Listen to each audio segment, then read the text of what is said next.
They know who. Hey, they know who we are by now. If they don't, they're gonna find out. So, all right, go ahead. Pick up. What's going on? I'm JB. So JB, how are you doing? I'm doing perfect. How about you? Good. I'm good, man. It's a little long weekend, but getting back into it midweek, starting to feel normal. All right. Well, welcome back, Hugh, JB. I've never heard you refer yourself to that until now, but I like it. I'm rocking with it. Hey, everyone needs a moniker. Yep. I see you with the little nicknames. But all right, today let's go ahead and start off. I would say the first, to ease into things, we'll talk about we talked about it a little bit right now, but I want to talk about NFTs, specifically the hundreds NFTs. And Hugh got the names for the male version and the female version. We got Atom Bomb and we got Madam Bomb. Cisgender. Yeah. So, I didn't make that up. They got that on the website. So oh, they do? I can't take creativity for that. That was all you, but hey, I'll take the credit. The credit if you want to give me the credit, but yeah, I don't know. Yeah, definitely. There's one called the Batum Bomb too. I don't know who Batum is, but she got the little kissy lips on it. Yeah, she kind of looked like Daisy Dukes or that one cartoon with the big eyelashes and the lips. Oh, Miss Pac-Man. That's what I thought when I saw it, but kind of, yeah, because it's a circle. But she kind of looked like is it Daisy Dukes? The one? Betty Boop? Yeah, she like Betty Boop. Yeah. That's the last one. There you go. Okay. Hey, I'm young, but I know those old cartoons too. I stay tapped in. Yeah, I wanted to bring this up because I think this is a really interesting idea. We talked about it a little bit before, but in terms of using like NFTs, not just for like pieces of art and like a collection, but more of like exclusivity and access to, certain products, especially if you're from a brand. So that's kind of like my opening intro to it. If anyone wants to add on to that, if not, I'll go ahead and expand a little bit more. Yeah, just talk about, if someone was to buy just a regular 100 shirt compared to someone who bought the hundreds NFT, what would be the difference between those two scenarios?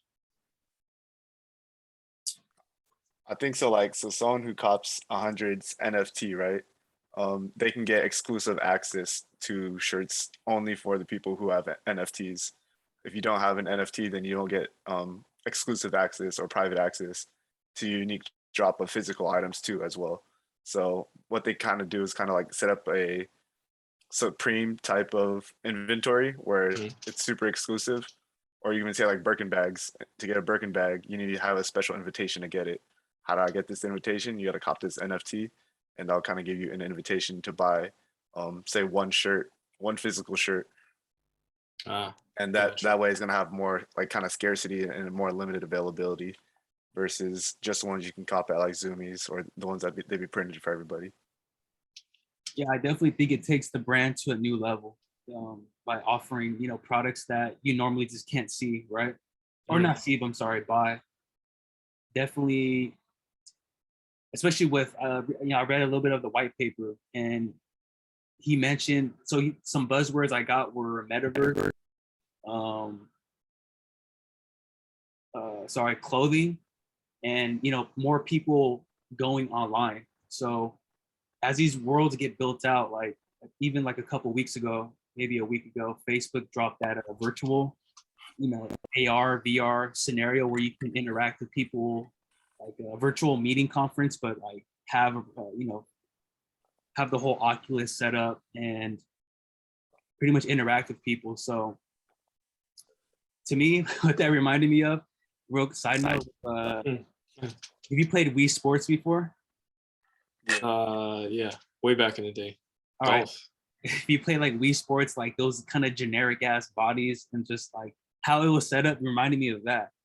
I'm like thinking like, people want to think about Fortnite, and people, they care, not just a default skin as they call it. I used to rock a lot of default skins because, I'm here to catch bodies. I'm not here really to, look all cool and all that shit. Okay. Anyway. White tee boys. But imagine like, getting the newest 100 shirt or something like that, right? like having a clean fit, or, looking, swagged up or drippy, saucy, whatever, the kids want to use for that term. So I think like by seeing those buzzwords, I can kind of see like the roadmap of what he wants to do, what his vision is for it. Mhm.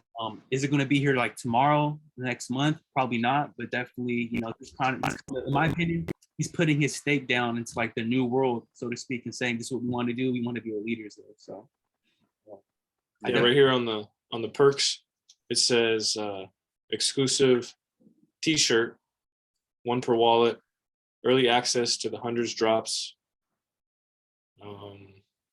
fast lane privileges at warehouse sales, and then exclusive events, both digital and physical. So Yeah, that's so- how you talk about the metaverse. Events in real life, and then also events in the metaverse, right. So, VR or games or different scenarios like that. so like hot off the press, like today they had like an event that they announced. I forget the name of it. I'll check on my phone, but I'll do that in a couple minutes. But pretty much if you got an NFT, the atom bomb, and if you have a sticker in the top right corner, since I bought one, so let me go ahead and I'll just share my screen real quick. You guys see that? Yeah, I see it. So I guess in the top right hand corner, like right here, there's like Yeah. a sticker, but I didn't get one, unfortunately. You guys can take a look online and see it, but it's either a red or blue sticker, and red, blue, or green, I believe. And those stickers are different tiers. So like, I think red is VIP, and so at this like one festival, it's like a food festival. They said like people with the red sticker will get access to like a VIP wine bar. People with like a red and a blue, you can get early access to like free admission, let's say, and then you can go into like the hundreds area. But within the hundreds area for the red VIP only people, then there's like a special wine bar. And again, you don't know who's there, right? It can be maybe, what if Bobby Hundreds pops out himself? Yeah. Now you're just right there rubbing shoulders with him, and you want to start you have a cool idea or something, right? So I think that's what it takes to, it's not just like getting access to stuff, but like being exclusive, like with certain people, rubbing shoulders with people who you thought you'd never rub shoulders with. So I definitely, I'm excited about that part, the networking aspect, because that could be pretty powerful. Yeah, and that kind of goes back to community Now, too, did like that? who you want to. Oh, my I'll bad, let Jesse. Go ahead. Go ahead. Yes, that kind of goes back to community. Like, who do you want to be Go ahead. around with? They say like you are a representative of like the top 5 people you hang out with. Like, you want to be a part of these exclusive groups with like NFTs, with like Bobby Hundreds, Ben Baller and stuff. Like, all these people are ahead of the game. If you want to be like a part of that and a part of that culture, I wouldn't say like that golf club or the Exactly.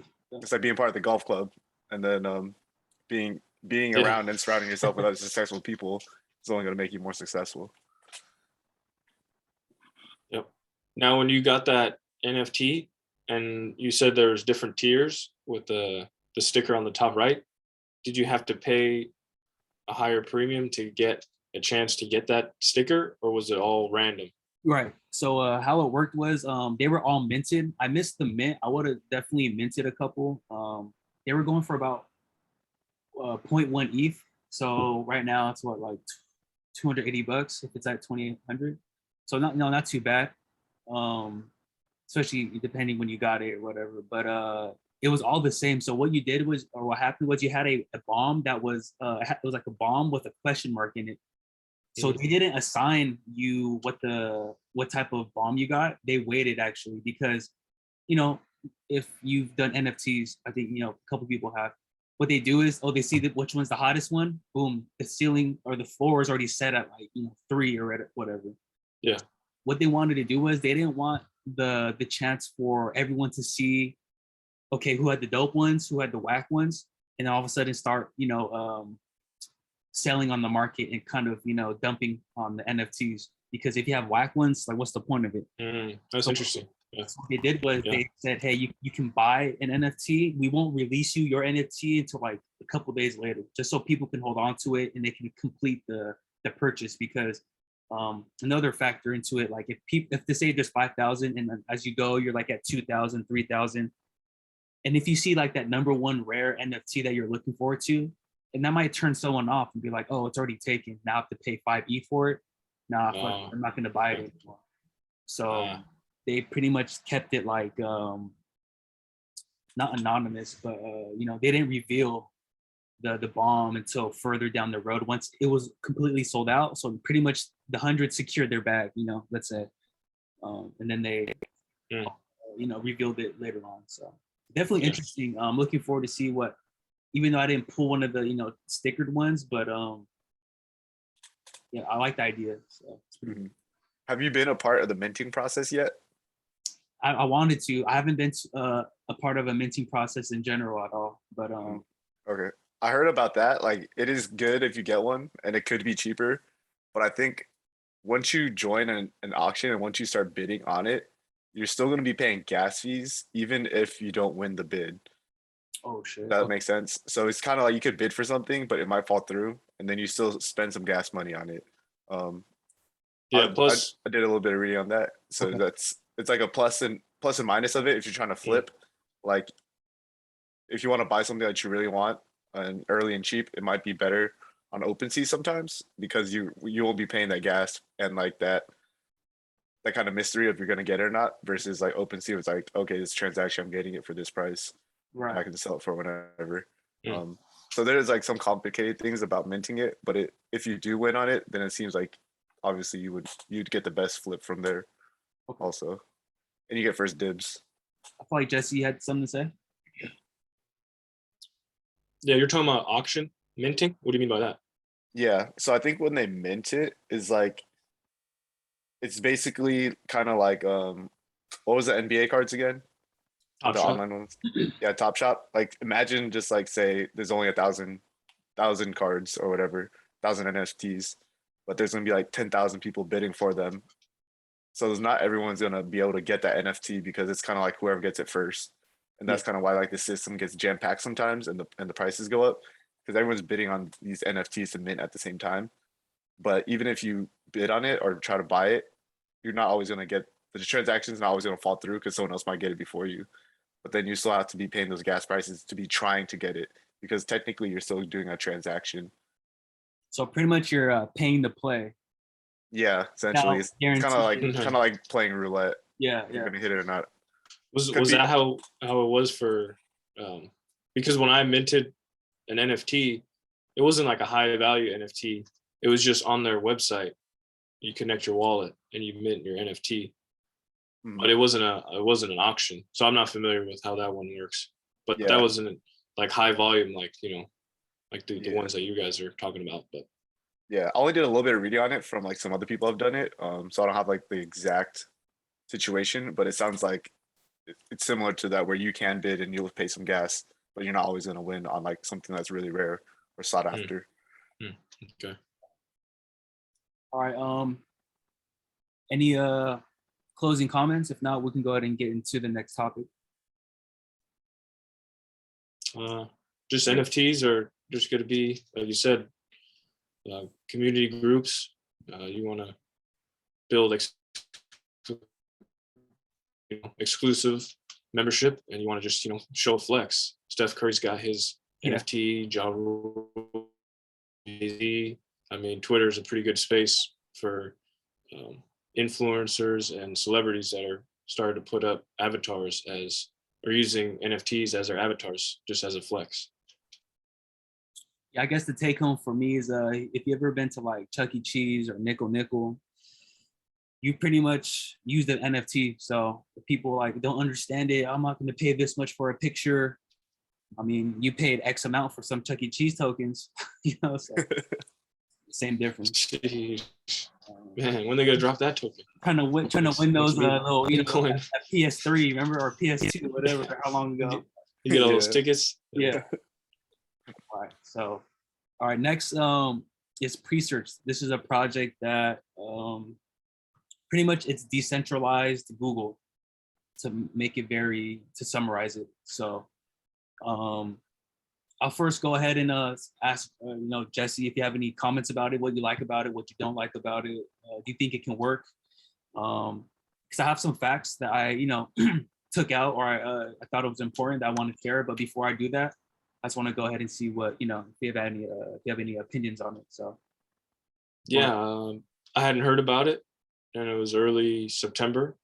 And I just saw it on Twitter. A couple of people tweeted about it in the Node community, and I checked it out, and it seemed pretty legit. It started, just the idea of trying to break those big companies like the monopolies of the world, decentralizing search engines, which are powered by, the big players in the game. So once I understood that, I was like, hey, this is just another part of the blockchain that's just going to be built out in the future. So did some more research. I ended up buying a little bit and ran a couple nodes, but otherwise than that, it seemed pretty legit to me. And then they had an AMA, and I just learned some more about it, which Ryan's going to talk about. And then, I think they got pretty big potential for being a disruptor in that space. definitely. Who was in the? Do you know who was in the AMA? Was it like the CEO or? Yeah, it was what's his name, like Colin Pape, or Yeah. I think I'm butchering his last name. Mm. But yeah, the CEO was there, and Colin PAPE. I don't know if it's Pape or Yeah, I Pape. think you're saying it right. Yeah. Okay. So How'd yeah, you- he was there. Go ahead, Hugh. How'd you feel about him? Like background, technical, like kind of like how did he seem when he was like presenting and talking about during the AMA? Oh yeah, definitely seemed like he's been, so he has a technical background. Mhm. So hearing that as a CEO, he's like almost like CTO type ish, but he's like obviously the CEO. But I guess what I'm trying to say is if there's a CTO and then the CEO, if they can talk on the same level of like coding and like programming software, that to me that makes me feel a little bit more comfortable just coming from like a technical background with what I do. So just knowing that, like, it's not like the CEO is like, oh, to say like the data structure is not efficient. To CEO, it's like, okay, just fix it. Mhm. But with this guy, it's like, okay, what's going on? Let's maybe whiteboard a little bit, and then they can go over it, and then at least he can have more of a, in my opinion, more of a say, because I feel like at the end of the day, the technology is going to be pretty much be like running the business. Like they can do the branding, all that stuff, but if the pre-search search engine doesn't, or the pre-search engine doesn't work, it's like then no one's going to be on it. So pretty much, yeah, his background made me feel comfortable. I could go ahead and share some stuff that some facts, and just set the table for what pre-search is going to do. Yeah, So, let's do it. yeah, so obviously Google's the top search engine, followed by YouTube, because if you might Google something, how to do X, Y, and Z. Now you'll go to YouTube, how to do X, Y, and Z, and then see a video of someone actually doing it. After that, it's like Google Maps, Gmail, etc. Which so you might say, okay, Google and YouTube, but I guess Google owns YouTube, so it's pretty much the same thing. Yeah. There are about 2.6 million searches on Google a year, 5.6 billion a day. So quite a lot. There's 20,000 pre-search nodes right now, or at the time, about like a month ago, I believe, or a couple weeks ago. Now they're about 25. They did like a recent audit. To create a node, you need about 1,000 minimum, but the requirement will go up. So pretty much, like for example, if Jesse ran a node, he can run his at 1,000 tokens right now. When the node requirement goes up, his 1,000 token, or 1,000 staked token node will be grandfathered in. So yeah, you have that on your side, for people who are wanting to get into this early. We mentioned this before, but there's an Android deal with Presearch, with an emphasis on Europe, given like their monopoly and like their lawsuit with Google, because Google was by default the first search engine, or not the first, but it was the default, the only option. Yeah, the option, right? So imagine if Europeans now have the option to say, hey, I want a Presearch to be my search engine. I'll go ahead and talk a little bit more about it. Like you can earn a Presearch coin by searching up, what's the weather today, ESPN.com, whatever you search up, if you're getting kind of, if you're feeling wild, just whatever you search up, you can get paid. Yeah. So it's just like, why wouldn't you want that token or whatever? Yep. So that's like the main pool I feel like they have with why they would want to kind of compete and also maybe take a little bit more of the market share up. So one thing too is 500. There's only 500 million tokens. 120 million of those are staked already. So that's almost 25% are staked to Yeah. the node. So definitely that's pretty good in my opinion, because if the tokens are staked, that means they're off the exchanges. The value will drive up as more as the ecosystem builds out. They have a couple of things called keyword stake. I won't get too into those because it's just an intro right now, but definitely cool features to pretty much it's their version of SEO. So definitely interested in that. There's a couple projects they're working with, but they didn't want to announce it quite yet. But one of them's a major name to look out for. So hopefully when that announced, the price, we'll see some nice action. He mentioned the possibility. So like Europe is almost like it's like a battleground. North America, it's more, it's pretty controlled by, Google or maybe Safari. So he's not too sure if it'll infiltrate the, North American market. But if we, pretty much if we start demanding it, Yes. The ecosystem will build out further and quicker. So that's a good thing. Like I said, each search you do on Presearch, the search engine, you earn Presearch tokens. So I believe it's 3 searches for 0.1 of a token. So you're earning about 2 cents, right? Because if 0.1, it's about 20 cents right now. So 0.1 of that, yeah, about 2 cents.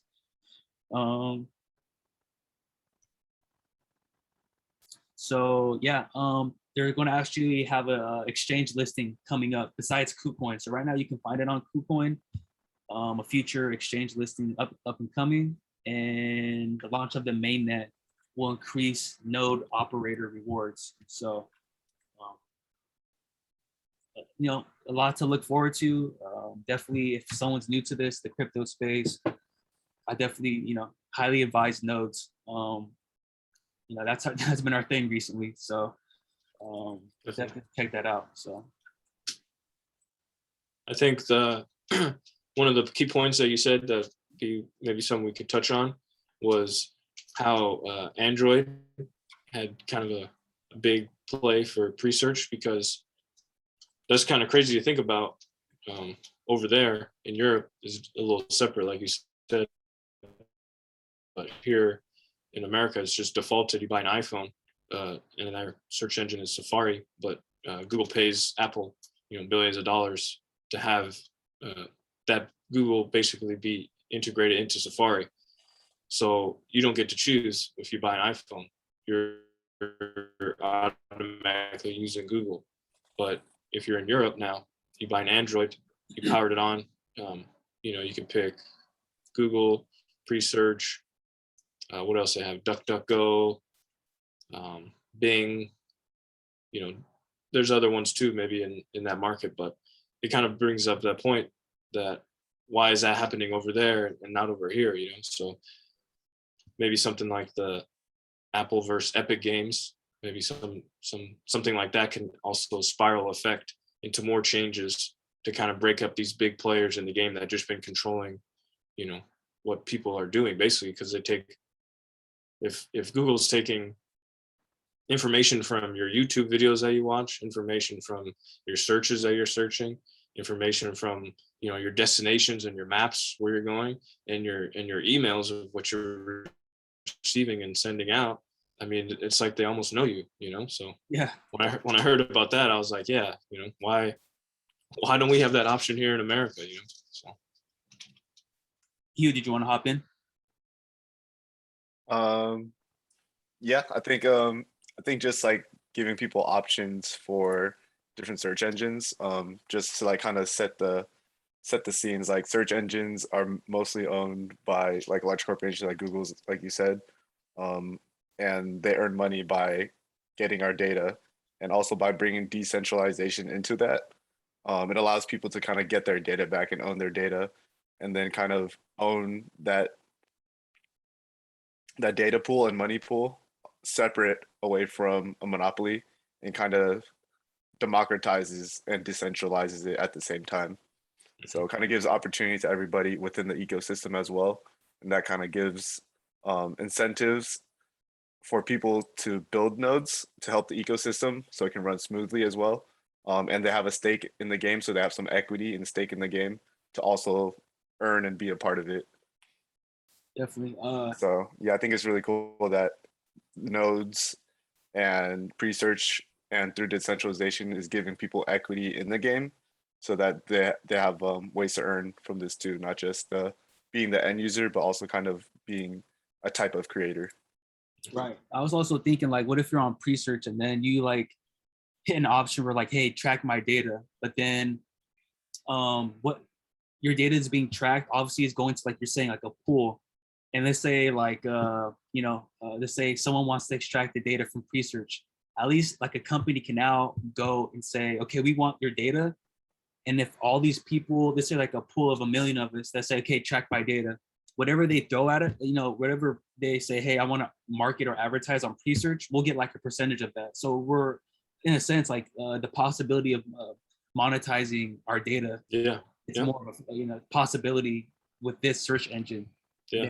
If you're with Google just like, oh, you have all these good features, we're gonna sell your data to, I mean, you type up something and all of a sudden you get you're getting marketed ads for whatever that item is. So yeah, definitely think it really starts to make sense and can figure around too, because something like Google Maps, if they're tracking all your data, at some point you start to realize like, what am I getting out of it? I'm not getting any benefit. But there's other things like nodal cache that you could use your Bluetooth on your phone when you're just driving around that will reward you for basically sharing your network. So there's different things like that you think about when you use it, like, wow, I'm getting rewarded for something that I'm just doing normally when, before I was it's just getting taken from me and I don't have a say about it. You get to opt in and you click it, but no one reads those disclaimers. But yeah. You scroll to the bottom. Yeah, you just go right to the bottom, click it, okay. But yeah, it's interesting to see the shift. Yeah, so definitely recap Presearch. You can look that up. It's listed on KuCoin. 1,000 tokens. Right now it's about like at 25 cents. So you're looking at $250 for a node. I think that's pretty good given that there will be a reward system and you'll get paid out. I know I kind of want to hop in since we're talking about nodes. I just kind of want to hop in a quick little maybe side tangent, but pretty much, at least for me, I'll talk.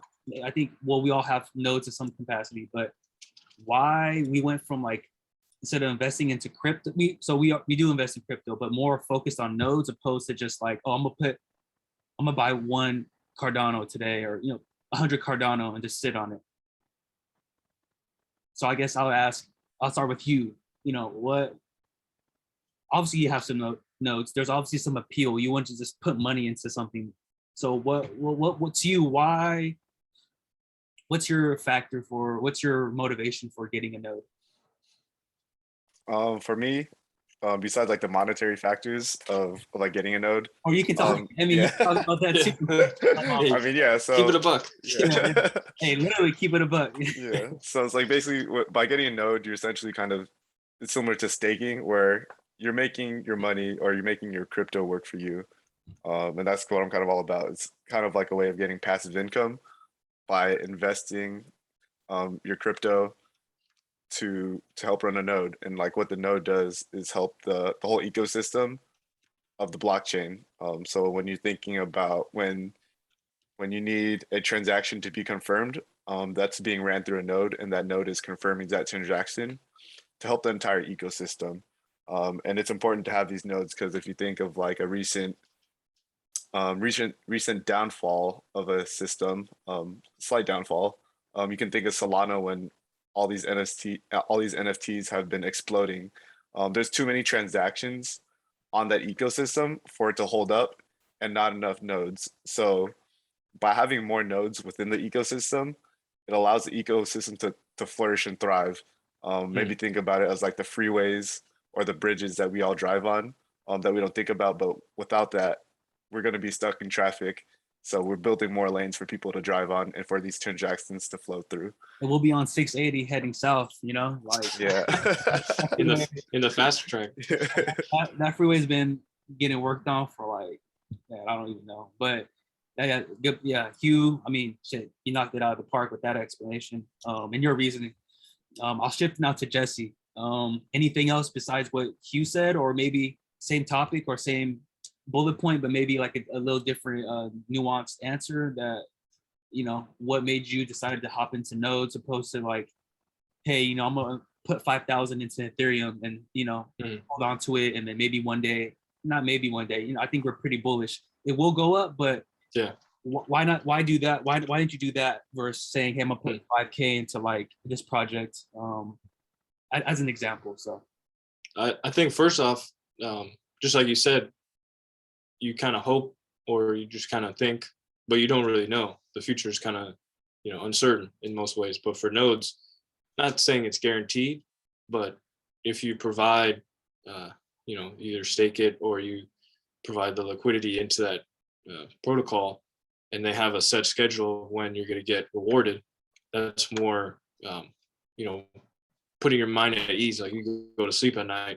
knowing, hey, I got a payout coming tomorrow or weeks or months later, compared to investing into a certain coin where you're just kind of worried about, oh, what's the market news? What's going on in China? Or, oh, the CEO said this, or, oh, the utility isn't where I wanted it to be this quarter.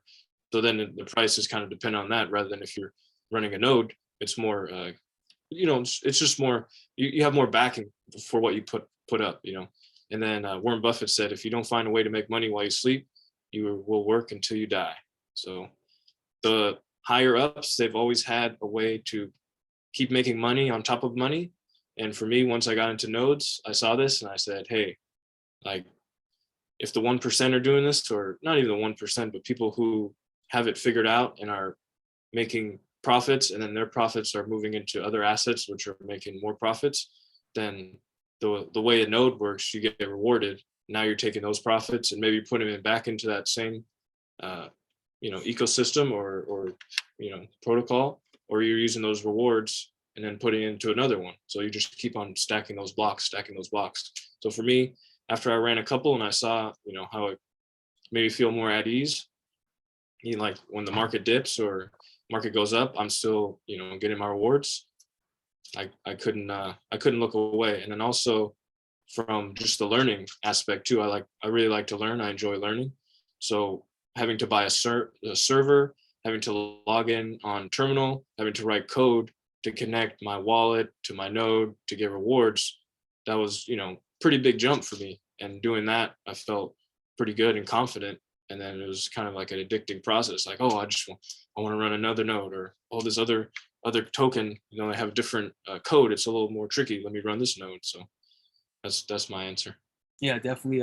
So more of like learning on the technical side, and maybe like, well, we ran like an SRX node, and then you're like, damn, how are we gonna do this? And like, you know, I was like, oh, I got you. Like, or you sent me the commands. I'm like, oh, he's pretty much moving into this directory, running this like, you know, update for the server, and then running like the script. So I was like, oh no, this is pretty straightforward. I was a fool on my end. Now we're kind of talking about a little story. Like I was just kind of wilding out, just like typing stuff hella fast. And I missed the step. I pretty much entered code for my address. So you remember this, like, got to a point where I hit enter and you're like, bro, like, what'd you do? And I'm like, oh, I'm running the script now. And he's like, nah, you're on step 4. Like, you have your XBC address, like, you can't run the script. So I was like, oh, damn, like, did I just set like it's over? My address to a whole like line of code.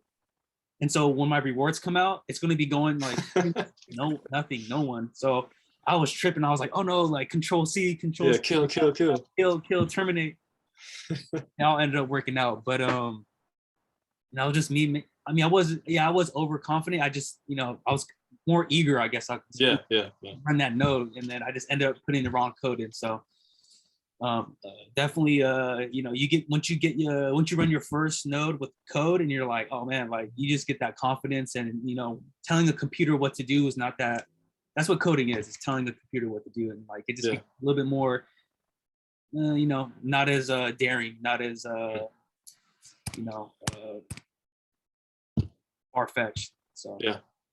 So what about you? What got you into nodes? Because you're one of the first ones that, you know, I mean, putting us on game. I'm always, you know, I'm gonna always give, you know, credit where credit's due. Now, talking to Sean Bernardo, we all know him some capacity. We had a conversation.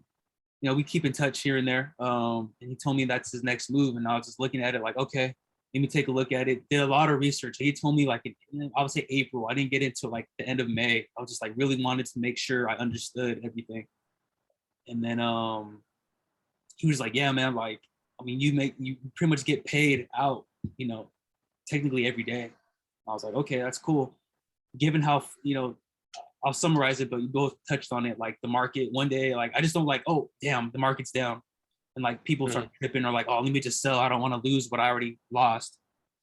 Now it's like, if the market goes up or down, like I don't like, if anything, I'm glad it's kind of down because now I can take my strong rewards, you know, convert that into another project or a coin that I want on a discount. And I'm not really even touching my own money because I already put that investment in. Now it's just working for itself. Yep. So it's just like, you know, it's pretty much everything what you guys said, but that was just my number one thing where just, I don't got to worry about the market's red today and like, oh shit, like, you know, what did the market makers say or what did Elon say? It's like, man, thank you for saying what did Elon say? Thank you for saying that. Let me get some more.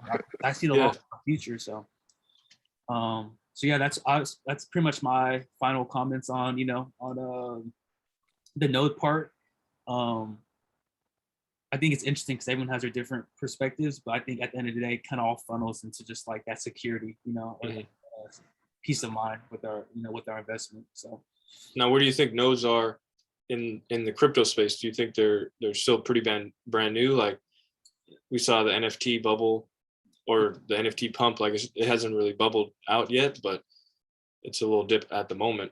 yeah, you said this, it was like NFT summer, node fall, node winter. Well, I think once people start getting more, hopefully this video might encourage people to take a look into it. You know, I get people in money, it's just kind of a iffy subject, but it's like, if you feel like, you know, your money can be doing better things, you know, I definitely encourage you to take a look at some of the things we're talking about. Because that's just what we're doing. At the end of the day, I'm not trying to tell anyone what to do. It's just we're sharing what we're doing. This is not financial advice, only financial opinion. Hey, I told you got the little slick sayings, you know, JB. So, you know, exactly. So, so with that one, I'll go ahead and wrap that up. I'm gonna hit up Strongblock next. That's the one where I feel like we all got started in, kind of like, you know, that was our first, you know, if you want to put it in those terms.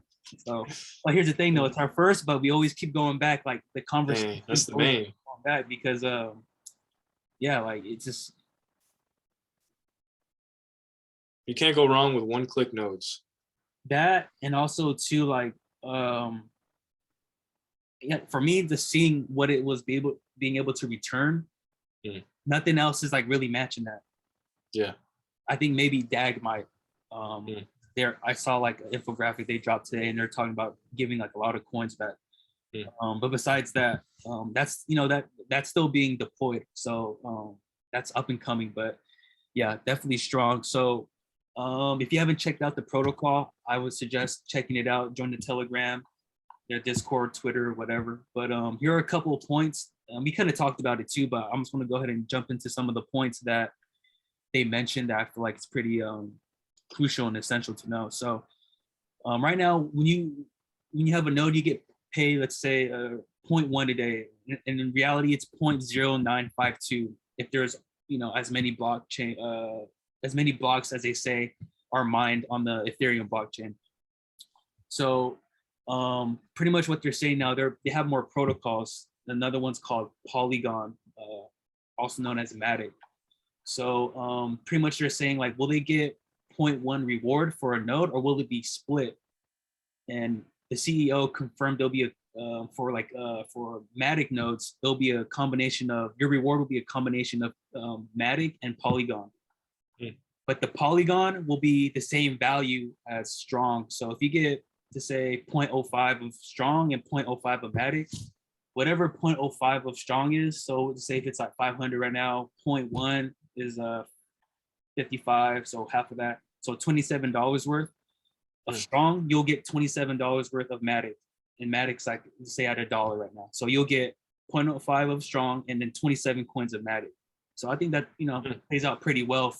Polygon Matic does, if it goes to $5, damn, you just came up $110 off of just one node reward session, right? So yeah, that might be kind of confusing to some people, like just jumping in, but this project's been going on for a while. So if you don't understand that, I just maybe hit us up if you want. Feel free to reach out, but definitely take a look yourself. Here's a tweet I'll read from September 28th. Based on 6,454 blocked Ethereum mined and Strong daily reward is at 0.09220. So like you said, and for one node approximately is $46.82 daily, monthly $1,400, yearly $16,000, and that is, let me see, hold on, let me get the price for you real quick. Sorry, that was just that they didn't look they didn't say the price, but let's see. Strongblock is at, it's like $5, it depends, like on KuCoin I think it's like $5.59. That's how I checked. yeah, let me see, hold on, I had to open it up.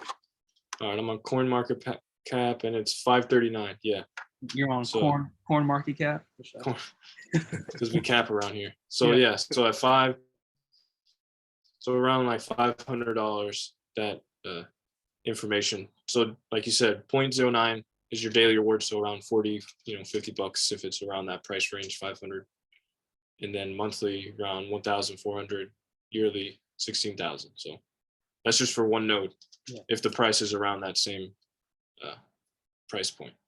So I think the easiest point now is to say, okay, that's cool. It's like, all right, so you got, if one node gives you like around 16,000, to say you got 10 nodes, that's an easy multiple, right? You just slide the zeros over. So, I'll just leave it like that. Everyone can go ahead and do their own calculations if they're interested, but that's, that's what, and then you compound on top of that. You earn Strong, you can compound. So beauty of it. There's a mutual interest between DAG and Strong. So that's pretty good. Project we've been talking about prior. And then node migration. So that's very important, but pretty much long story short, when you have your nodes, you pretty much have it connected to a wallet, like a MetaMask wallet. With node migration, you're now able to move a node from, to say, wallet ABC, or from my wallet to Hugh's wallet, wallet 123. So technically, I guess I could, with that feature being added, it creates now a marketplace. So if he wants to buy a node off of me, I can, sell him my node if I want to. So that's interesting, very interesting, because if you have 100 nodes, it makes it $16,000 a year. Let's do the math. If the price goes up, I don't know. I'll just leave it at that. I'll leave everyone to the liberty of doing their calculations. I keep saying that, but it's crazy. I keep saying it because it's crazy, whatever. Yeah. So everybody's bag is relevant. Yeah, everyone's bag is relative. That's you. So relative. There was a question of it's like, it's kind of too good to be true. Like, yo, what are you guys up to? Like, you guys are into some like honeypot. A friend of ours, honeypot, he described it. The CEO, David Moss, responded to the question of people say Strong's a Ponzi scheme. What do you have to say to that? And he said, well, if he just said Social Security and Medicare is a Ponzi scheme. So, you can't opt out of Social Security unless you're in a special interest group. Right. So, and there's more baby boomers than there are us. So it's like, if we're paying for a bigger population group, I won't get into it. It's going to lead to people get into politics and all that. No, it's all right. I'm here about the bag. Let's keep it to the bag. All right. Hey, Keep it to the bag. I like groups do I need to be in to get out of Medicare though, or Social Security? Yeah, I know, right? I'm here looking for that. Yeah, out. Like, I eat my one salad a day, baby. I stay healthy. So, no, I'm just fine. But this is kind of silly, but I just realized this. He was like, hey, so they asked David, is there like a limit on the number of Strong Ethereum nodes? And then my boy David Moss was like, oh no, there's no cap on the amount. And I was like, hey, it's gotta throw that in there. He knows what he's doing. He knows what he's doing. He knows how to talk. So He's a marketing mastermind. yeah, exactly. So one of the protocols they have announced were Phantom and Matic, like we mentioned before, and those nodes will drop early Q4. NFT update in 2 weeks. At the time, there was 700 silver that were purchased. I think Jesse has an update on that. You're checking those out? 737 when I just checked about an hour ago. Okay, so those NFTs are, getting paused but gobbled up. So Hey, it's almost Thanksgiving. yeah, and gobble. There might be a glizzy at the Thanksgiving table. Who knows? But but yeah, also to another thing. So final point, liquidity pools coming soon. So I feel like that will help the longevity of the project. And they also did. So I just want to, I want to make this very clear. I'll save this for last point. They're talking about changing the reward program. Right now, when you make a node, you get roughly, let's just for, what'd you say, 0.0922. Let's just say for conversation's sake, just round it up, you get 0.1. But with so many people, we just approached we're going to approach 100,000 nodes. No, we just hit today, 100,000. Yep. 100,000 nodes. Let's rewind. When I started, or, when Sean told me, I was looking at, it was like under 20,000. So from May till now, 4 months, that's 25,000 nodes. Oh no, per month. Yeah, there we go. It's basically 1,000 nodes a day. Yeah, let's just say The that. last That's better. few It's months, yeah. 1,000 nodes per day. The last about month, it's been like 1,000 nodes a day. Or they 5x in 1 quarter from 20,000 to 100K. So if you're talking about business, Okay, calculator guy. And he's a financial guy here with cute quarters and all those little forecasts. I'll leave that to him. But thank you for saving me on that. But yeah, 5x from where they were. So with the liquidity pools, I think, once you have to stake your liquidity, or not stake, but you'll place it in the pool, and it's locked up for maybe a year or two. Obviously, you'll earn interest on that. If everything goes right, there's always a slight risk that I won't get into. But yeah, so pretty much at that point, we can kind of secure like, okay, we're going to have X amount of strong for, this next year, especially depending on if the rate of nodes increases significantly, right? So that's pretty, that's promising. So I'm confident in that. So look, that was just more of like a bulletin, kind of like more of information. If anyone has any extra comments they want to add into that, go ahead, the floor is yours. Yeah, everything you hit on was pretty cool. The David Moss, the CEO, he's usually active on Saturday mornings in Telegram. So, just a kind of cool experience to be able to interact with him, send him a message. He might get to it, he might not, but he's on there for a few hours. Real quick, I want to hop on that. So when people say, "Oh, it's a Ponzi scheme," it's like this dude goes into the. First of all, he has like experience with Oracle, doing previous things. He worked with EOS. He's doing before the whole Cowabunga incident. Kind of shows how long we've been in it for, but he shows his face like almost every Friday. He's kind of chilled on that recently, but he's been doing those videos, putting himself out there, has his LinkedIn profile. Like he's, the guy is a reputable, in my opinion, doing some research, like, he's known in tech. So if it really was a Ponzi scheme, like people are saying, because it's too good to be true, it's like, would you want to put your face out there? I mean, I guess Bernie Madoff did, but it just, there's always, again, kind of going back to everything, there's always a risk to every investment. I just gotta feel like you gotta, not you, but like just everyone has to measure their own risk and say, hey, I'm gonna do this, and if it makes sense, it makes sense. I understand what can happen, etc. So, what was that quote you say about risk? What was it? The biggest risk is not taking one. So,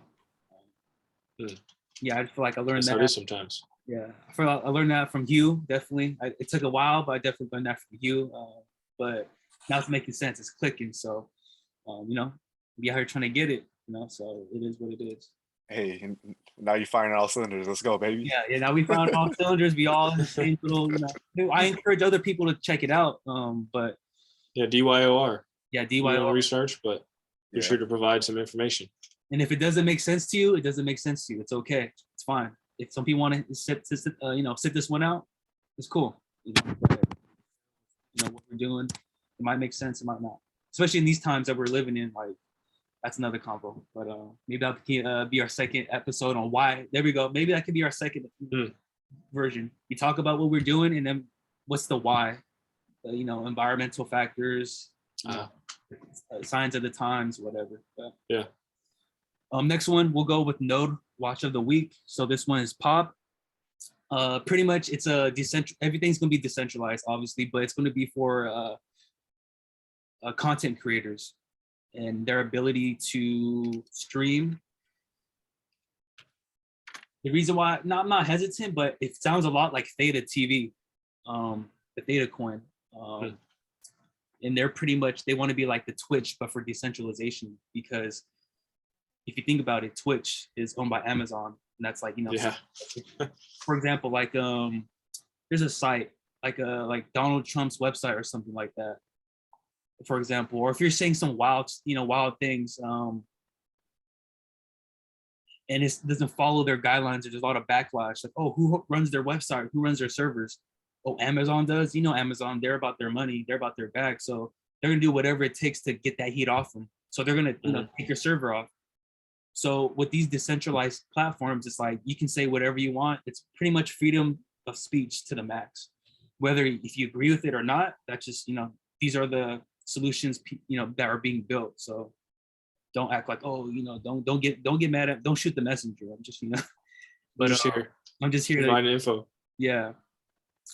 So I mean, it's interesting because it's only 1 cent, but at the same time, it's like I feel like Theta TV is already kind of in that market, and Theta TV is backed by like Samsung, a lot of big names. So yeah, I'm interested to see how Pop would work. I think for a node, if it's at 1 cent, you need 50,000, so it's like $500. Yeah. Not saying throw your whole life at it, but if you want to run 1 or 2, use some strong rewards, so it's not really anything to you. You can run a couple nodes and just see what's up. But my main concern is it competitor with Theta. That's my only concern. Yes. You guys, anyone have any comments on that? Yeah, I think you got a good point with that. Like, obviously, there's going to be competition, and usually there's one that rises to the top. Like with streaming, if you think about streaming, it's been like Twitch. Microsoft had their one platform a while back ago, but then it flopped. Yeah, they had Ninja on it. Remember? Yeah, they had like Ninja, they had Shroud, they had a lot of big names where they paid a lot of money, and it ended up flopping. But now kind of YouTube is jumping back into that streaming space, and is being a pretty big competitor, and it's taking a lot of big Twitch streamers from their platform, and they're paying them a ton of money. So this kind of goes back to that point of decentralization. It gives people the option to not be under that corporate shield, like the NFL is a corporate shield. You can only do so much to be your own individual. And I think a big case in Twitch, where one of the biggest Twitch streamer got kicked off the platform for known or unknown reasons. He was never given like a true answer, and dude's name was Dr. Disrespect.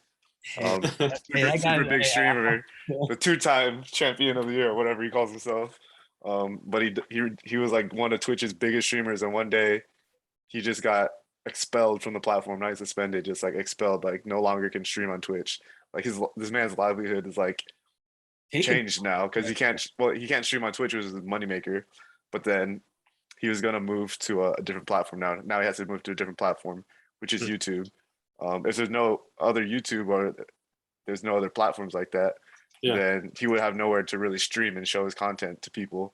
So I think with the creation of these alternative platforms, just gives more options to people and kind of gives them ways to make money the way they want to make money, or present content the way they want to present their content, with less filters, like Ronnie said, but just let them do things the way they want to do it versus being at the mercy of a large company, which may not give you straight answers all the time, even if you're making them a lot of money.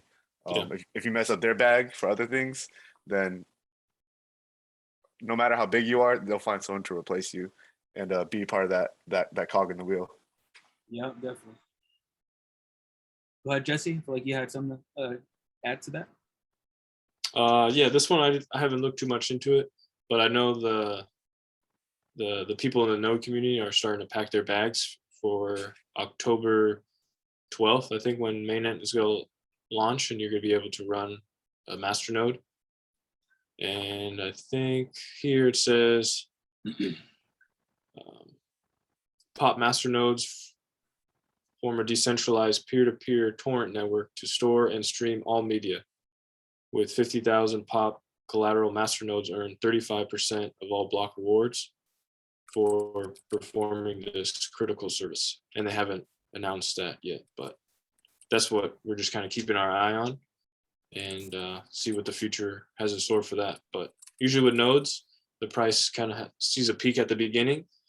But with this one, it kind of popped up a little bit, popped up, but it seemed it came back down, and I haven't seen too much price action yet, but I think that's because there's no real visual of it yet. Usually with the other nodes, if you're able to see someone else post a video about how to start up a node, or this is the reward system, like those are the two key components that people are looking for before they run a node, just being honest.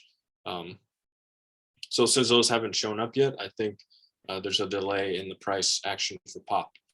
So until that comes out, it might slowly progress up higher, but for now, I think it's kind of a slow sideways action because people are hesitant to kind of jump in yet when they don't know what the structure for the rewards are. Definitely. I also want to add to that, but just so people know, just say you're interested. Okay, you know, I can do that. $500 for a pop node. Once the node community, you know, gets the green light, you know, this is a term, you know, if people are not watching or, you know, viewing this don't understand, but they're going to ape into that coin. So you can expect like it can in a day bump from like a cent to like 10, 15, just depending on how many people are wanting to acquire the collateral for a node. Mm-hmm. So just, you know, FYI, if you're thinking about it, kind of just waiting, let's see, that's not sure. Just know that when it gets spooky, it gets spooky. And that price will jump. So let's go ahead and move to the next last topic before we close out here. Oh, one thing about pop, I wanted to just kind of throw in there real quick. I just want to ask you, do you remember that that firm I shared with you guys last week that was investing in pop too, or one of the big investors? Bro, ooh, yeah, I bookmarked it. Yeah, I think his name was like Adam something. Yeah.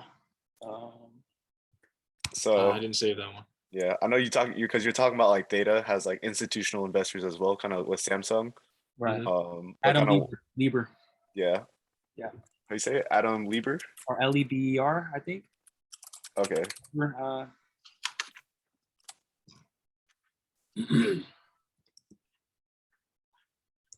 Just let me find the guy's name. Okay. Adam Lambert?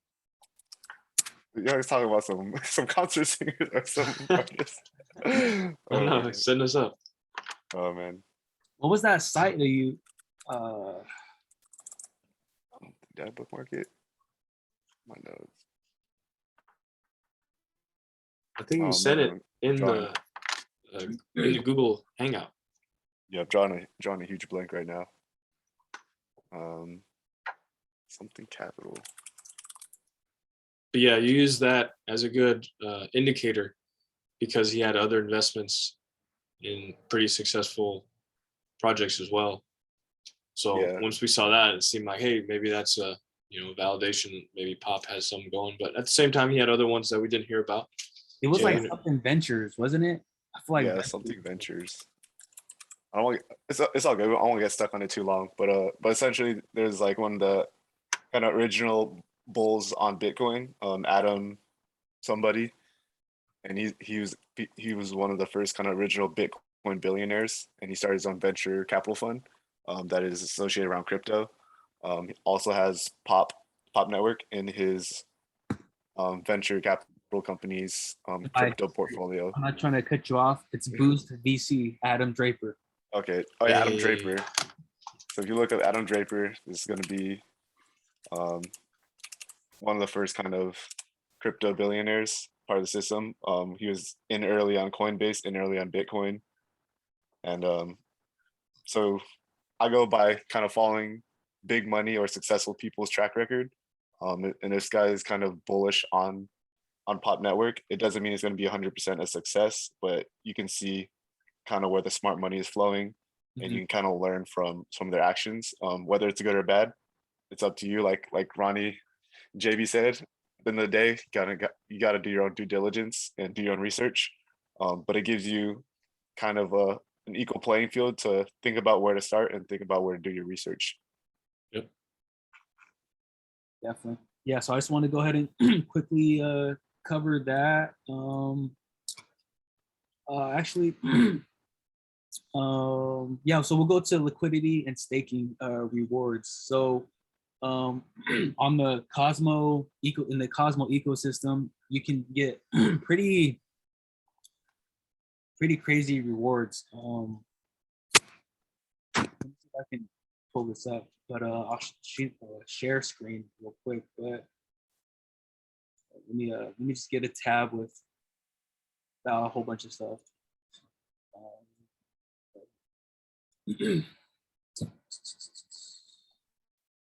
So it's called OSMOSIS, and pretty much this is Atom, which is Cosmos, and you can convert here. I think the rate, they show you the rates, whatever. But the most important part, oh, you can see my bag right now. That's what I got. $5 worth of Osmo my bag. Don't count my pockets, y'all. All right. But as you can see right here, if you want to do Atom and Osmo, 173 APR, 182, 178, 151, 204, 225. The list goes, right? I won't get into too much of how that works. I did create a guide on how to, set up a wallet, how to navigate, but where do you see where do you see over 20% on like normal financial vehicles, let's say? Now in crypto, 173, Yeah. 200. Again, there's always going to be some type of risk, like everything. But I mean, it's like if with inflation, Jerome Powell just said, first it went from like, okay, we'll worry about inflation when we get there, and now it's like, oh, it's transitory. And now I think recently he was like to the effect of, oh yeah, it's running a little hotter than we expected, and expected to be here for a while. I'm paraphrasing. Mm-hmm. Yeah. Look at the transgression of what it started as. And again, we can't help it. You're just how times of COVID and how things are. But the value of the dollar, I just don't think it is what it is, or it's not what it was. So this can be another option to help you kind of combat inflation. Inflation, increasing rent prices, or housing prices, what have you. I've even increasing dollar store prices too. Say that one more time. Increasing dollar store prices. Oh yeah. Do they gotta change the name now? Dollar Tree no more. It's a $1.50 tree. All right. Hey. That was funny. What about you, Hugh? Are you doing any liquidity pool staking, and are you talking about was it Luna, right? I talked about Luna like a little bit just because they have that Terra ecosystem going up. It's basically like a stable coin where you can stake your Terra and it'll give you 20% APY. Mm. And since it's a stable coin, it's always going to be $1. So you can kind of count on it getting returns of about 20% yearly on that. And it's a little bit more safer just because the price is going to be pegged at $1 versus something like Pancake Swap or Cosmos, where the price of that coin can change. But at the same time, that coin can change for good.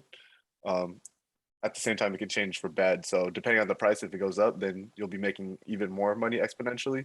Or if it goes down, you'll be making a little bit less, depending on that price of the coin and the staking pair. Yeah, and also too with that, because if the price goes up, then you're doing well. You're doing good.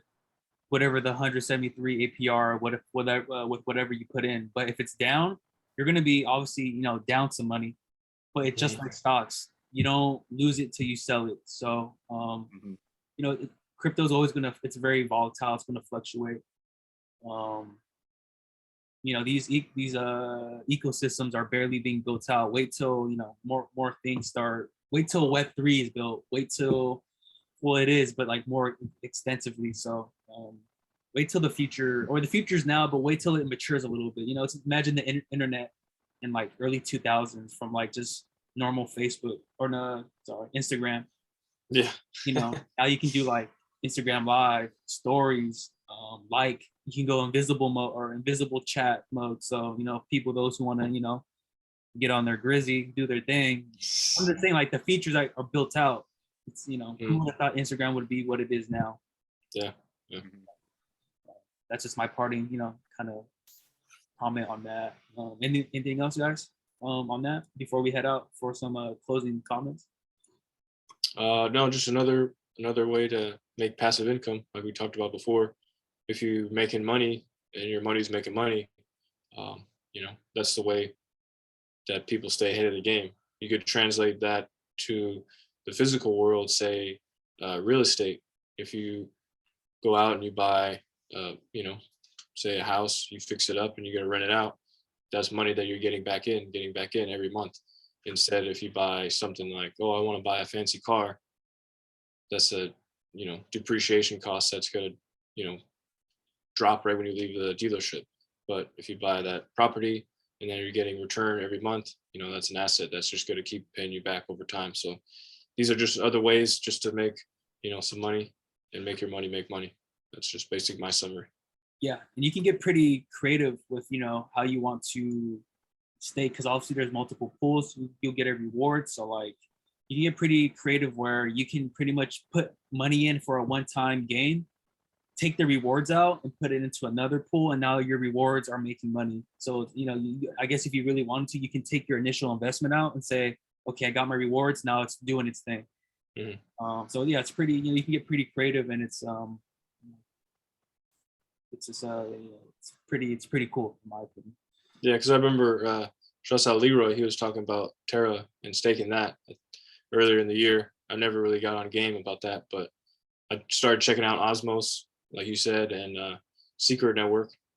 And yeah, it's pretty interesting how you could put up your liquidity for a token and then get rewarded in another token, and then use those rewards to then stake back in or swap for another token. So it's just like a big tree. Like once you start the seed and the branches grow, like there's different ways you could sprout out. Yeah, and we're definitely seeing liquidity pools like across multiple networks as well, like especially with Cardano coming out. A lot of those type of pairings, such as like Binance to Pancake Swap. Yeah. Cardano is going to have its own DeFi coin too, or Sunday, DeFi right? network. Sunday Swap? Yeah, so there's like Sunday Swap, there's like AdaX, there's like 7 or 8 that are kind of competing to be the one coin right now.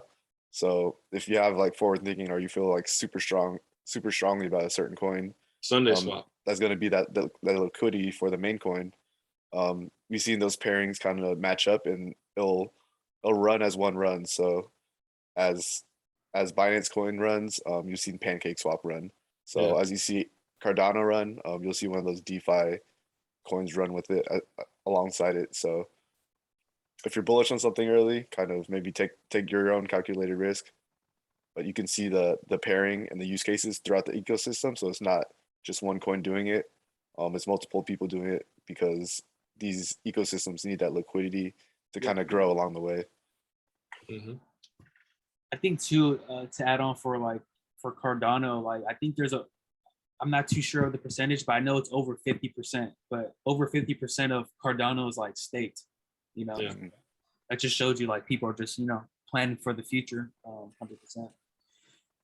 All right, so now we have some closing topics, just some things that we this is our first one, maybe put this at the top to kind of ease into it, but we have this at the bottom. But the first one is a bear market soon. Jay Powell and the Fed switched statement. I kind of talked about this on inflation numbers, so I just don't know what that will cause. With them, first it's gonna affect the stock market for sure, and then have that ripple effect. But are you guys saving up for a rainy day, as they say, or everyone's kind of still on the compounding, or just funneling from one project to the other? Or if you don't want to, if you want to stay silent on that, quiet, that's cool too. Just so I throw it out there and see what everyone has to say. For me, I'm just kind of just in the middle right now, and then living that node life. It's a little different. You kind of forget about what's going on in the markets, but I tap in every now and then just to see the news, just to stay up to date. But yeah, it seems like there's some spooky things going on. So I'm more hands on deck, like just kind of just more feelers are out. Like I'm more aware of what's going on. Yeah, I don't know. With all the government shutdown talk potential, or like I mean, the rates going up. I think it's kind of headline news, but if you look more deep into it, the prices or the inflation rate or whatever, the interest rate hasn't gone up too much, and during normal times where the interest rate is high, it's already been higher than before, and we've still been having growth throughout high interest rates. So it might stagnate the growth a little bit, but at the end of the day, if you zoom out on any large kind of NASDAQ stock, the price has always been going up over the years. So with all these dips, we're looking at kind of like the micro trends, but if you look at the macro trend, things are always growing and assets are always growing. So it seems things are like bound to grow. Not too concerned. We're just definitely monitoring, looking at it, but we're looking at it from more of a macro opposed to micro. Yeah. Okay. And September is usually a bad historical month too. So Yeah, so. and even how like bad historically they are, usually by the end of the year, the markets recover and are higher than September. So okay. This is just Janet Yellen doing what she does. Unrealized capital gains is income. Now I can see people, that's only goes that's more cap. 400K plus earners. All right. I mean, I think it's more just for me, the principle. It's like, I mean, how do you monitor that? Like, okay, one day I make, just say on Moderna stocks, I make some money. The next day it goes down and you're getting tagged, like, or is it by periods? I don't know. It's kind of weird, but I mean, I just don't understand how you can tag something that hasn't been fully, like, you haven't punched my ticket yet and you're already saying I'm inside the theme park. Yeah, that's kind of like saying, you bought a house in 2000 and now it's 2020, 21. We're going to charge you capital gains on that, even though you still live there and haven't sold it. So yeah, it's like, but I don't get how you can really do that. I guess the stocks is more liquid and it's not like somewhere where you're living, but that's still someone's asset and they haven't cashed out yet. They don't want to cash out yet. Definitely. Yeah. It just is the government trying to look for more ways to get money. Yeah. Spooky. Use it properly or improperly. It depends how you feel on that, but I know it's probably could be used better. But next point. Talked about inflation a little bit, knocked that out. Government shutdown, we talked about that. Okay, I skipped a couple. I want to get to this. I know it's kind of almost an hour here. So Tether, a lot of FUD around Tether, like in the state of New York. I have a tweet here, and I replied to it. I'll go ahead and probably share this. New York court dismisses half of the class action plaintiffs' claims against Tether. And then Tether, this is what the Tether account says. Furthermore, a couple lines down, we are grateful for Judge Falia's opinion, which exposed many deficiencies in the plaintiff's case. So I know that, especially Tether, because you'd see like on the Twitter whale account for crypto, another 54 million Tether printed. So does that give you any more confidence or change your opinion on how Tether is viewed? Or, so this is my question, I'm getting to it, sorry, kind of long drawn out. Or is it just like, it's just like the US government, they're just printing money. They're talking about doing another, which we do need, don't get me wrong, a infrastructure bill. Like, they just look at Tether like the government, just printing money willy-nilly how they please.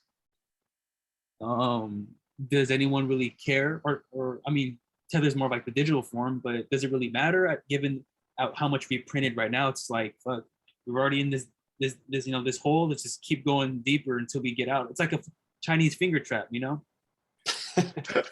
more you pull outwards, you get locked in. Yeah. You have to like go in and then out. Yeah. So that's a quote directly from Andrew Scholl. So I'm not going to take credit for that. I just remember hearing that off the pod. But what's your take? Just let's run it up. We're already here. Fuck it. Yeah, I mean, I feel like they've been fudding Tether since like I think I got in crypto around like 2016, 2017. There's always been FUD around Tether, but I mean, to this day, it stands. And all these like accusation, all these like kind of audits about it. Yeah. They've never figured out anything like Nothing to shut it down. substantial Like from- right? at this point, like this house of cards would have fell by now. With Tether, and I mean, they say it could give like that false sense of liquidity and collecting people's crypto. But if all they're doing is collecting coins for their Tether, I mean, everything's fake at that point. So it has to have like a use case. By now, they would have figured it out. I'm gonna go to share my screen real quick on the on what I put because I commented something. So here's the thing, and then this is actually a gift. So imagine the rows of money like just coming out and it's never stopping. And so I go, money printer goes, so it's just like, I mean, if the normal government's voting on doing it, I mean, shit, my thing, just run it up. I mean, we got the nodes. I think I'll be all right if shit hits the fan, But yeah, I don't know too much about that one, but I just know Tether been in and out of the news, good and bad. So just like Hugh said, it just seems like how much are they going to keep talking about it? But the thing is though, so tying it to crypto, like a lot of the stuff or a lot of the coins or most of the coins we have are like, they offer that as a pairing, what I'm saying? Like pop / USDT, whatever. So I just think this is, this is just more of a, not validation, but more of, just more anti-FUD, which is good. I don't know how to say it because obviously, doing those court cases were FUD, but it's like, I don't want to say it's validation because I think it's already validated, but it's like anti-FUD. It's like, I guess you can say validation. I guess not like anti-FUD. Yeah, because they're beating the cases against them. Kind of like, I mean, kind of like how Ripple beat the SEC like a couple times already, or whatever that case went up. I know they're still kind of fighting through it, but I know every time like SEC tries to bring something to Ripple, they beat it. So October 15th supposed to be some new information. Jesse, talking about all the big words. The words I wanted to use was exonerate. Oh, saying like, there's wrongdoing, or there's like there's manipulation, or there's bro, they got hit with RICO charges. That's one thing I didn't put, but some mafia shit. Yeah, like like was that all right? Like racketeering. Yeah, it's like The Sopranos. That's pretty. That's pretty severe to say that. So definitely exonerate. That was the word I was looking for. Okay. Because you absolve someone from blame or fault. Now they do still have half of those cases out, but the majority of those kind of set precedent for the other ones to come. So just like now it's just a matter of time. That's how I take it. So yeah, who knows? Definitely something to watch, but it looks good on that end, in my opinion. So that's good. And on a high note, yeah, keep that strong USDT pairing. Is there anything else you guys want to tap in? Is there one number 8? Did you want to talk about that or no? No, I'm not too familiar about that. Yeah. Okay. That's kind of more. It's kind of like said and done with. I don't know why I put it here. Maybe just like extra thing to talk about. But what we're talking about is just pretty much Songbird in the airdrop for XRP. So, if you have XRP, I guess what you can do to see if you qualify. You know what? Since we're here, let's do it. Just go to XRP. XRP scan. So if you're familiar with Ethereum, it's pretty much the equivalent. You pretty much, this is where you can. I'm trying to find the window. One. XRPscan.com. Yeah. And then you enter your receiving address. and you click on the flare tab, and you should see a Songbird and flare drop balances. Yeah. Okay. I'm trying to share my screen, but it's not Yeah. showing up. So I'm just gonna find a different one. Okay, here we go. Yeah. Do you see? Is this the XRP screen or no? Yes. This one right here. Sorry, I have both of them up. Yeah, xrpscan.com. Do you see me typing right here? Yeah. Okay. All right. So I have two screens up because I was going to do it on a different browser. That's why it's kind of confused right now. So yeah, I found this random address.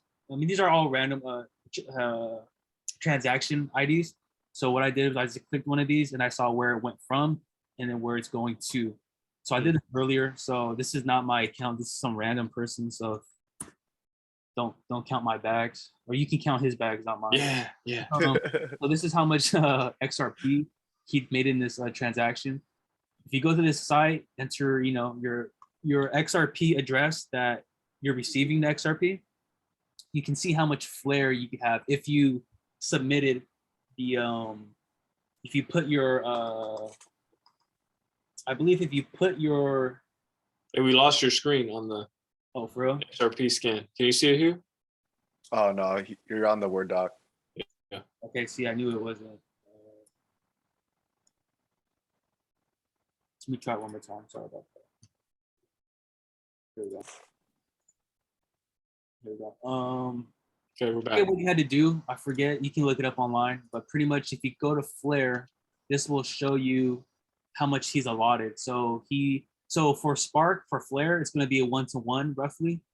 So he got, he has 77 XRP, so he's going to get 78 Flare. That's cool. Songbird, this is like I think it's 0.15 or it's some type of ratio. So this is how much Songbird, he or she, excuse me, I should have assumed that's just a he. Hey, Zer, hey. Everything under the sun. Anything under the sun, baby. All love right here. A little flagrant right now, but Hey, it's after 12. Got my mind all okay, right. So this is how much you can claim for Songbird, Spark, and your XRP. So yeah, if you want to go XRP scan, enter the receiving XRP address you have right here, hit enter, all this good stuff will pop up, go down to assets, hit flare, and you'll see what you're going to be given. The Flare network came out the 27th. So I need to check, my resources to see if I got it or not. But yeah, it should be interesting to see how these two protocols are built out on XRP Ledger and see if they're worth anything. There's a couple other ones too, like Everglade or something like that. They got a whole bunch of airdrops, and it's just like, can we just get the SEC case settled so I can know what my XRP is worth? Yeah. Anyways, but yeah, that's the last thing I want to talk about. Good lab sessions. We call these lab sessions. We're in the lab. We're working. We're experimenting. We're just trying to figure out what's the best way. Yeah, I'll go with Hugh this time. Round robin. Any parting comments? Anything you want to leave before we head out? Whoever's watching, hope take something out of this, even if it's not something we talked about. Just the concept of just making your money work for you, and yeah, take that and run with it. Yep. Last but not yeah, just for me, don't get caught up in the game. Make sure at the same time you go out and live life, have fun, enjoy it. Make sure you're able to balance the digital and the physical world. And yeah, that's a good point, man. Live life, balance the physical and digital. I'm definitely not as a recent. I mean, I went to Florida. I lived life, but since then, been more in the digital world. So I think we should do another one, like our not losses, but like when things got spooky for us in crypto. If you had that moment, I think that I'm just thinking on video, it could be a reminder. But Stories from the crypt. Yeah, it's always from the crypt because you know, we can talk about it like it's all glorious and glamorous, but like definitely there are some moments where I'm just like, bruh, oh man, About mid 2018, 2019, Yeah. things were Oh. real dark. you know, it's nothing bad and nothing not to hurt myself, but it's like, bro, like what did I do? Or like, Yeah. Yeah, we could throw that down. Throwback Thursday. It's right now. am I meant for this? So you can definitely leave the viewers, you know, we're giving you like all the nice, all fluffy and like, you know, ideal situations, but it definitely got spooky, you know, sometimes. So Telling you about the crypto summer, not the crypto winter. yeah, we're talking about crypto summer right now, not the winter where things got, you know, kind of got ugly. All right, boys.